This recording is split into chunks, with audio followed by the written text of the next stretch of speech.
Hey guys, Jack11star here, welcome back to another video, and tonight we're going to be reacting to I Have a Special Plan for This World by Current93. We've already reacted to Current93 just last month with Lucifer Over London, and that was more of like the tamer psych rock stuff apparently, at least from what I've heard about them.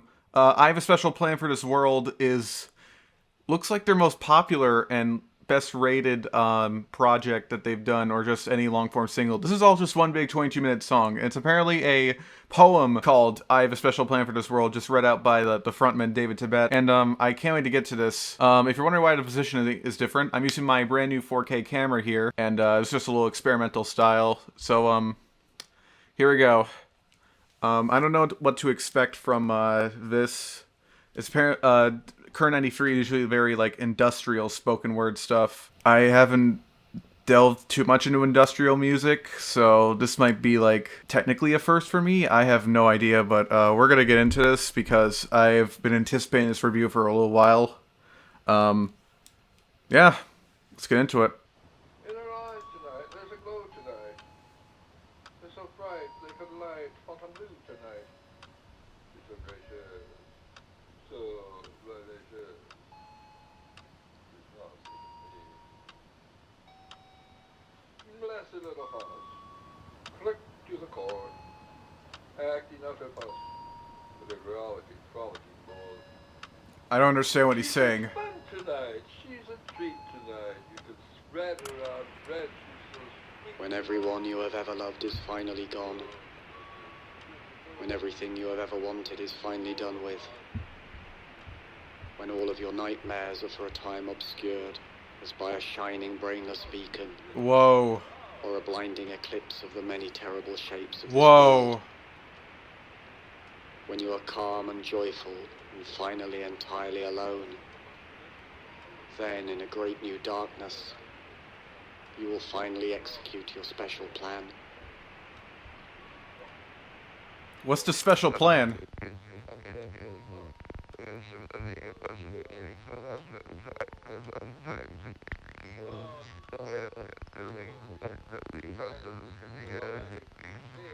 I'm sorry, what?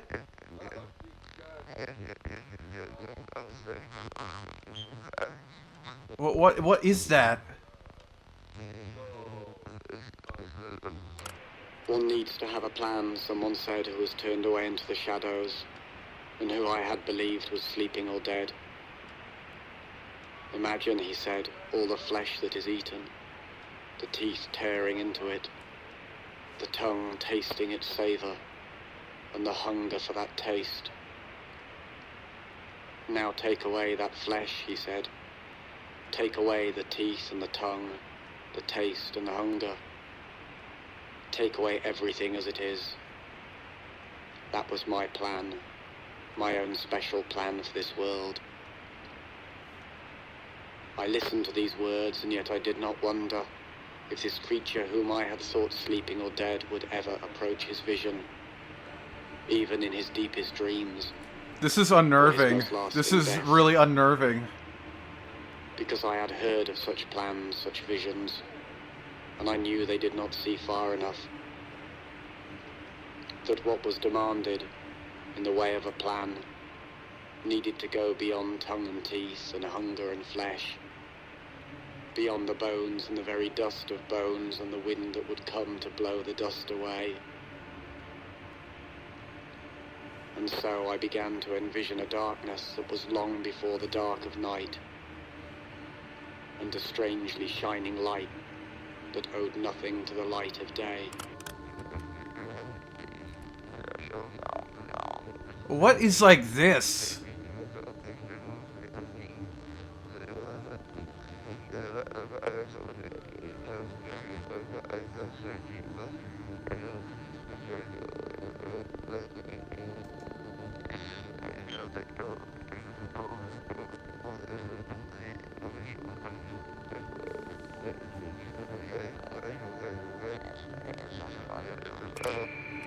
That day may seem like other days.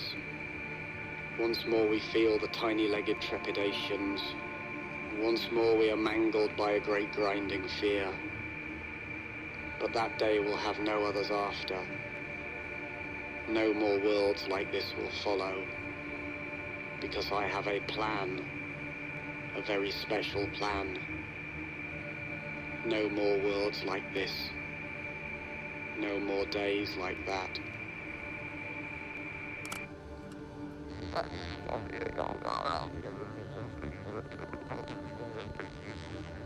This is really creepy. Like, this is unnerving. I can't even crack a joke.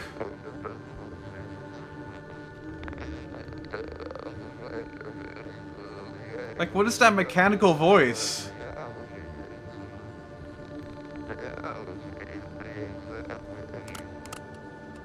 There are but 4 ways to die, a sardonic spirit might have said to me. There is dying that occurs relatively suddenly. There is dying that occurs relatively gradually. There is dying that occurs relatively painlessly. There is the death that is full of pain. Thus, by various means they are combined, the sudden and the gradual, the painless and the painful, to yield but 4 ways to die, and there are no others. Even after the voice stopped speaking, I listened for it to speak again. After hours and days and years had passed, I listened for some further words. Yet all I heard were the faintest echoes reminding me, there are no others. There are no others. Was it then that I began to conceive for this world a special plan?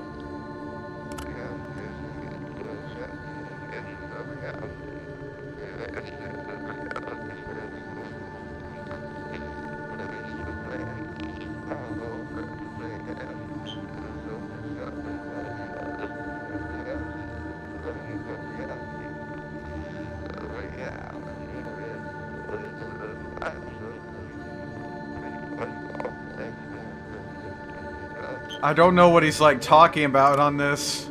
Like, I don't know what he's referring to. This world, it penetrates even into your sleep and is its substance. You are caught in your own dreaming, where there is no space, and are held forever where there is no time. You can do nothing you are not told to do. There is no hope for escape from this dream that was never yours. The very words you speak are only its very words. And you talk like a traitor under its incessant torture.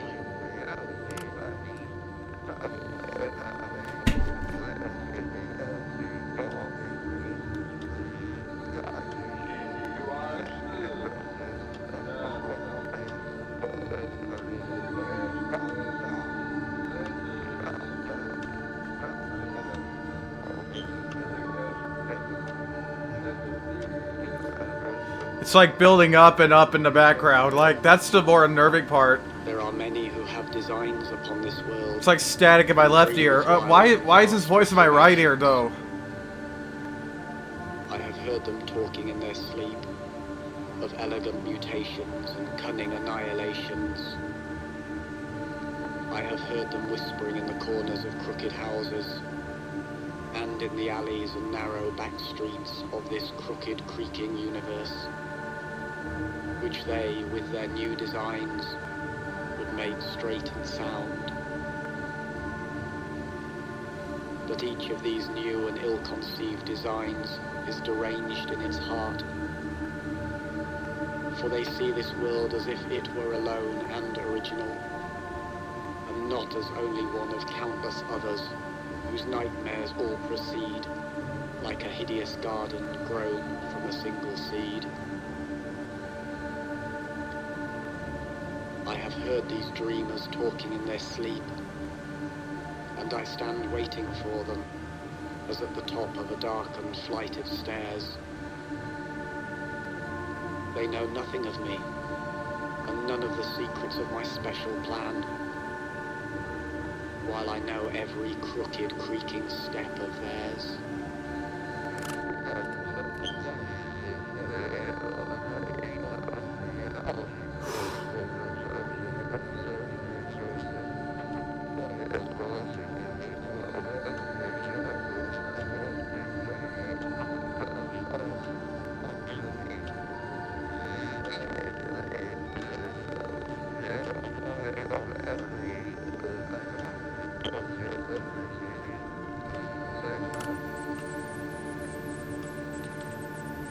was the voice of someone who was waiting in the shadows, who was looking at the moon and waiting for me to turn the corner and enter a narrow street and stand with him in the dull glaze of moonlight.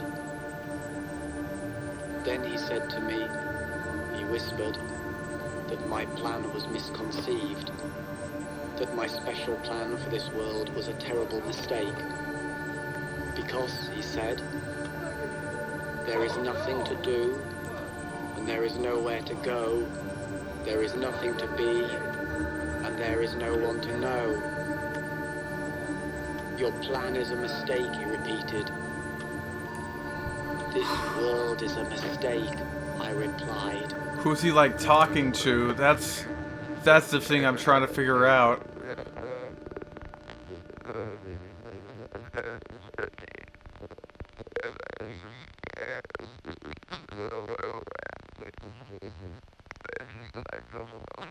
Sounds like a computer throwing up.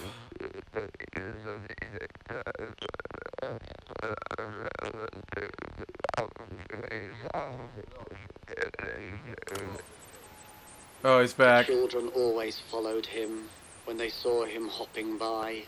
A funny walk, a funny man, a funny, funny, funny man.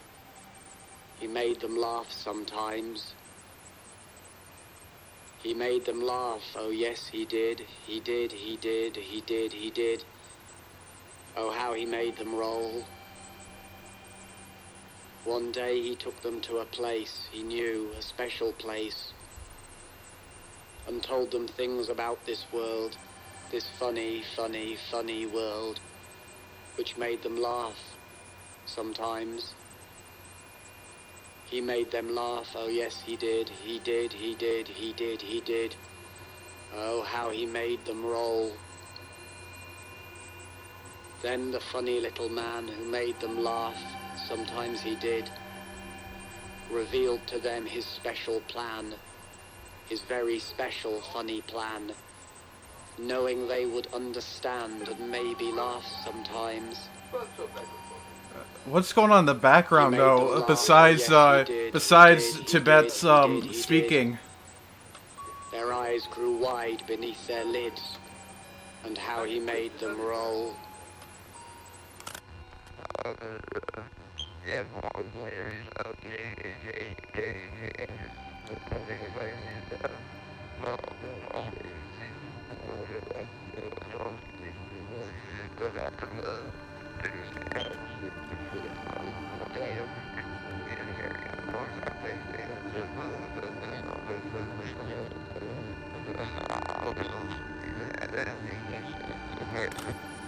I first learned the facts from a lunatic in a dark and quiet room that smelled of stale time and space. There are no people, nothing at all like that. The human phenomenon is but the sum of densely coiled layers of illusion, each of which winds itself upon the supreme insanity that there are persons of any kind, when all there can be is mindless mirrors, laughing and screaming as they parade about in an endless dream. But when I asked the lunatic what it was that saw itself within these mirrors as they marched endlessly in stale time and space, he only rocked and smiled. Then he laughed and screamed, and in his black and empty eyes I saw for a moment, as in a mirror, a formless shade of divinity in flight from its stale infinity of time and space and the worst of all of this world's dreams, my special plan for the laughter and the screams.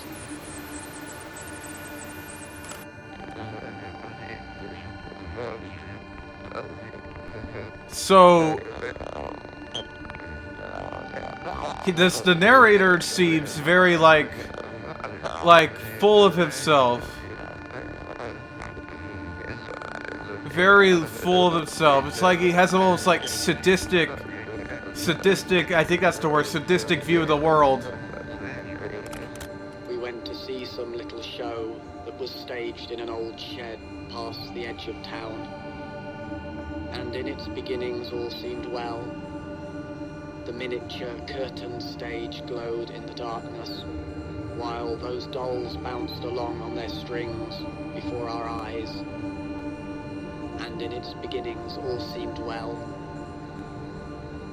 But then there came a subtle turning point which some had noticed, and I was one who quietly left the show, though I did not, because I could see where things were going, as the antics of those dolls grew strange, and the fragile strings grew taut, with the tiny pullings of tiny limbs. The others around me became appalled and turned away and abandoned the show that was staged in an old shed past the edge of town. But I wanted to witness what could never be. I wanted to see what could not be seen. The moment of consummate disaster, when puppets turned to face the puppet master.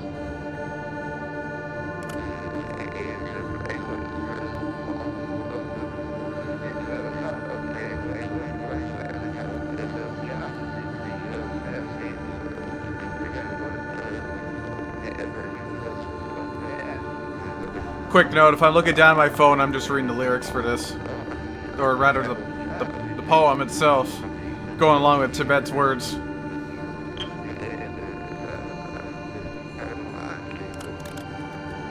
It was twilight and I stood in the greyish haze of a vast, empty building, when the silence was enriched by a reverberant voice. All the things of this world, it said, are of but one essence, for which there are no words. This is the greater part, which has no beginning or end, and the one essence of this world, for which there can be no words, is but all the things of this world. This is the lesser part, which had a beginning and shall have an end, and for which words were conceived solely to speak of tiny broken beings of this world, it said, the beginnings and endings of this world, it said, for which words were conceived solely to speak of. Now remove these words and what remains, it asked me, as I stood in the twilight of that vast empty building, but I did not answer. The question echoed over and over, but I remained silent until the echoes died. And as twilight passed into evening, I felt my special plan, for which there are no words, moving towards a greater darkness.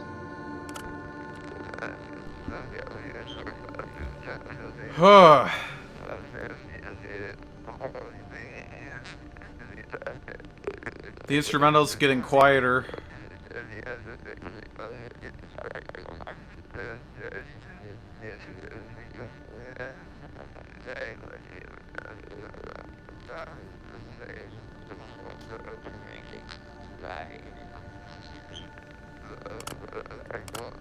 There are some who have no voices, or none that will ever speak, because the things they know about this world, and the things they feel about this world... He's in both my headphones now. That fill a brain that is a damaged brain, because the pain that fills a body that is a damaged body, exist in other worlds, countless other worlds, each of which stands alone in an infinite empty blackness for which no words have been conceived, and where no voices are able to speak.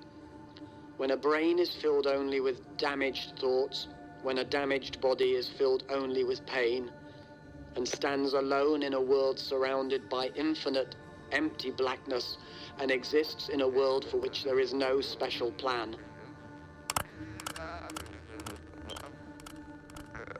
I'm sorry to say, I still don't know what this guy's special plan is. Actually, you did tell at the beginning, but I don't know if it's exactly clear.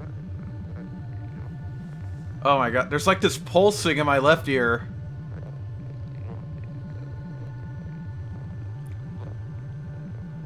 So, why does quality get better? When everyone you have ever loved is finally gone. What? when everything you have ever wanted is finally done with, when all of your nightmares are for a time obscured as by a shining brainless beacon, or a blinding eclipse of the many terrible shapes of this world, when you are calm and joyful and finally entirely alone, then in a great new darkness you will finally execute your special plan, when everyone you have ever loved is finally gone. They're just playing around with their vocals at this point. Everything you have ever wanted is finally done with, when all of your nightmares are for a time obscured as by a shining brainless beacon, or a blinding eclipse of the many terrible shapes of this world, when you are calm and joyful and finally entirely alone, then in a great new darkness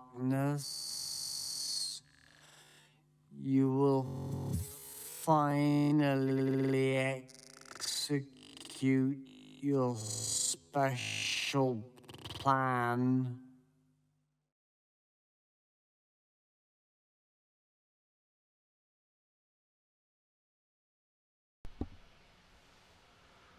Oh my god. Okay. That was I Have a Special Plan for This World, and good lord. Alright, that was a lot to unpack. I need a second to comprehend all of that. First of all, that was probably the most unnerving thing I've ever heard, besides, I don't know, frickin' Frankie Teardrop by Suicide, but at least that wouldn't have any jump scares. This was just... okay, what do I, say about this? This was one of a kind experience, I feel like. I don't get to react to stuff... I don't react to stuff like this all the time, so I'm not exactly, an expert at this kind of thing, but oh my god. The narrator here just sounds, which is David Tibet in this case, he just sounds like, I don't know, man. It was so weird. It's industrial. It's like, there's this weird thing that sounds like a computer barfing in between the verses, which I probably put up as a graphic on what that is, but oh my god. It was just unnerving from start to finish, which probably was its goal, considering Thomas Ligotti, the writer of this poem, is a horror writer. Which, yeah, it's probably the goal to make unnerving, which that definitely worked. Yeah, that was a lot to take in. That was just, a lot to take in. Oh, man. I'm gonna do this, I don't know if I wanted to rate this yet. Just, my god, people. Oh, my god, people. It's just some scary stuff, man. Scary, unnerving... Is it nihilistic or sadistic? I get the two words confused. It's not more sadistic, it's more nihilist. That's the word I was trying to use. The narrator sounded more nihilist. That's what I wanted to correct. But yeah, If you want me to react to more Current 93 in the future, I will. Even after all that. That was just, oh my gosh. Oh my god, dude. Just, wow. Wow, wow, wow. Wow. Anyways, that'll be it for tonight, people. Thank you guys for watching this. As always, I'm Jack101 Star. Have a good day or night depending on when you're watching this. And I'll see you guys next time. Bye.